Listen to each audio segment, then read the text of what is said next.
रुपयाचा, 1,500चं पालं, 8,000ची बा, 2,000चा आंबा, 1,500ची मिरची, तुमचे पैसे सकाळपासून विकलेले, त्याच्यातच गेले.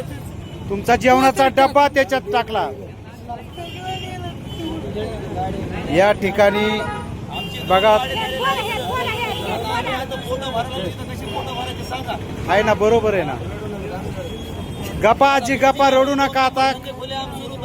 हो हो सर आहे, खरं ना, गोरगरिबावरच आहे ते.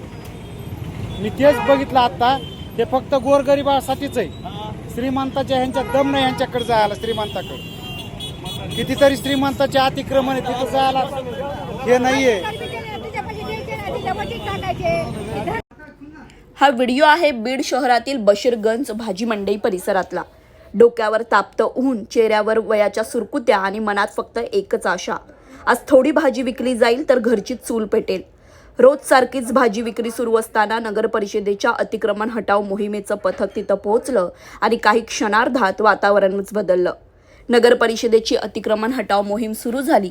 कर्मचारी पुढे सरसावले आणि आजींनी गावावरून विक्रीसाठी आणलेली भाजी थेट कचरा गाडीत टाकली जाऊ लागली.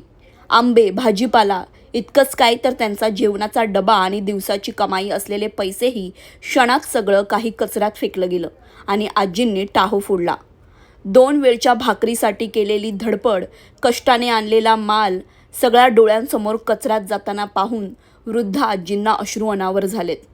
एका बाजूला आपण म्हणतो की गरीब कल्याणच्या घोषणा आणि दुसऱ्या बाजूला हात जोडून विनवण्या करणाऱ्या एका वृद्ध महिलेच्या तोंडचा घास हिसकावून घेणारी ही यंत्रणा आहे. बीडमधील हा प्रकार प्रशासनाच्या संवेदनशून्य कारभाराचं एक जिवंत उदाहरण आहे. अर्थात प्रशासनाचे नियम आणि अतिक्रमण हटाव मोहिमेची कारवाई गरजेचीच आहे, पण कारवाई करताना जरा तरी माणुसकी आणि संवेदनशीलता दाखवणं तितकंच महत्त्वाचं आहे.